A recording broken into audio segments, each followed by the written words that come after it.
Halo, salam jumpa teman-teman. Salam jumpa, salam sehat, dan salam satu tujuan. Teman-teman, hari ini kita lagi di kebun Pak Budi ya.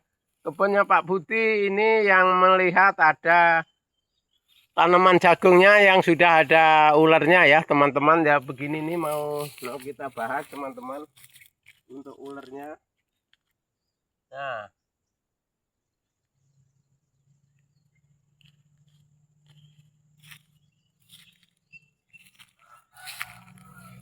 Nah begini teman-teman, ini yang pupusnya kena ular gini loh, yang mau kita bahas teman-teman ya. Ini pupusnya ya teman-teman. Pupusnya sudah banyak ulatnya ini. Jadi karena kemarin Pak Budi nanya apa Pak D obatnya kan gitu ya. Jadi kita datang, kita kasih solusi cara pengobatan ini. Cara pengobatan ulat-ulat ini teman-teman, kita harus ketahui ya. Nah, ini ada dua macam ulat ya.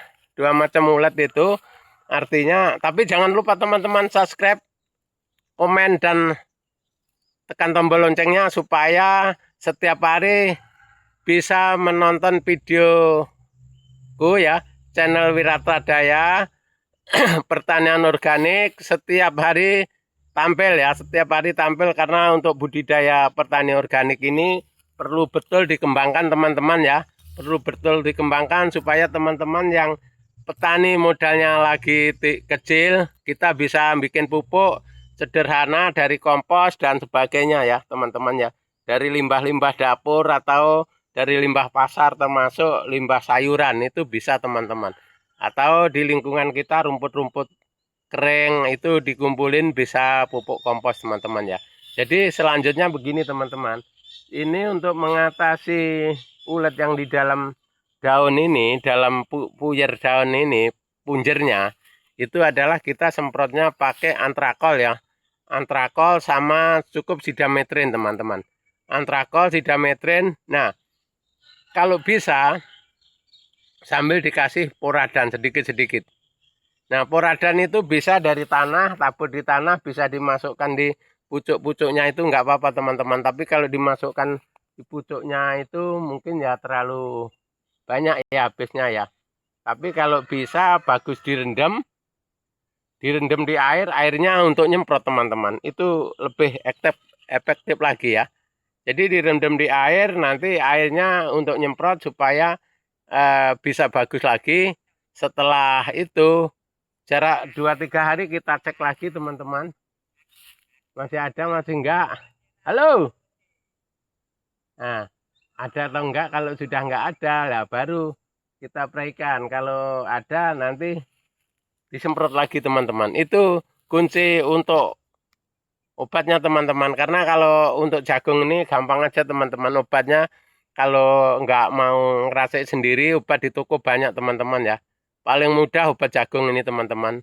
Yang paling sulit itu kan obat cabai aja. Kalau obat ini paling gampang. Di toko-toko ada. Jadi itu teman-teman ingatkan. Bila mana pertanian masa pertumbuhan ini, jagung seperti ini ya teman-teman. Perlu perawatan yang bagus ya. Yang ekstra ya. Sebenarnya teman-teman kalau bisa, ini tengahnya langsung dipakai ya. Di lotari ya tengahnya ya. Krotek-krotek pakai lotari. Dia kan lewat di tengah jagung ini teman-teman, ini di lotari. Itu enggak apa-apa, tapi jagungnya kan lewat tengahnya. Itu enggak rusak. Ya. Tapi tergantung orangnya teman-teman, karena ini Pak Budi ini mungkin belum sempat atau gimana. Kalau menurut saya pribadi ini harus kita lotari supaya tanahnya gembur ya, karena kemarin tidak diolah lahannya. Akhirnya lihat jagungnya aja kurang maksimal ya, masih agak kerdil. Kalau yang sebelah sana udah agak gemuk-gemuk, yang sebelah sana, yang ujung sana juga udah gemuk. Ini tempatnya mereng. Bekas kena batu-batu kerikil serto itu teman-teman. Kalau ini dibajak, bagus lagi nih. Padahal kalau bajak itu nggak ganggu jagung juga, kita lewatkan di tengah. Itu untuk krepyaknya aja supaya hidup kelihatan bagus itu teman-teman. Jadi gitu ya teman-teman, mudah-mudahan teman-teman bisa menyimak ini terus. selalu, dan video kita channel Wirata Daya ini teman-teman selalu bikin pupuk organik dan pertanian organik yang sering kita ceritakan. Jadi teman-teman nanti kalau ada minat pengen hubungi saya ya, bisa saya datang kalau yang dekat-dekat ya.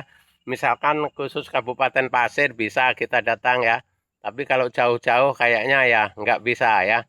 Untuk cara fermentasi pupuk organik dan sebagainya, sampah-sampah yang jadi pupuk, terus bagaimana caranya kita dari daun-daun kelapa sawit atau daun pisang atau daun bambu atau rumput ilalang yang bisa kita jadi pupuk, kan gitu teman-teman ya, supaya kita menghemat biaya teman-teman, menghemat biaya untuk pertanian organik ya. Itu caranya teman-teman ya. Jadi supaya kita nggak terlalu terbebani oleh biaya. Jadi kita kerjanya maksimal tapi hasilnya bagus ya. Karena pupuk organik ini teman-teman, kita modal tenaga aja ya sebenarnya. Kanan kiri kita, lingkungan kita banyak yang bisa kita manfaatkan untuk pupuk ya. Itu banyak kanan kiri kita itu teman-teman. Tergantung kita siap atau enggak, yakin atau enggak. Terutama teman-teman, kita bikin pupuk itu harus yakin dulu ya. Kalau enggak yakin, jangan bikin ya. Kalau enggak yakin, sia-sia.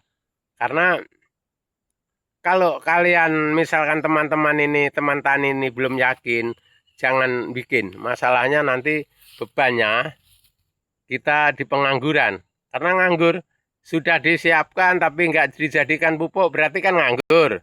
Terus teman-teman yang nggak yakin berarti pengangguran kan gitu ya. Untuk kesibukan kita, supaya pertanian kita itu modalnya tanpa banyak, tapi bisa bekerja dengan baik. Oke teman-teman, terima kasih. Semoga bermanfaat. Sampai jumpa di video kita yang akan datang. Terima kasih.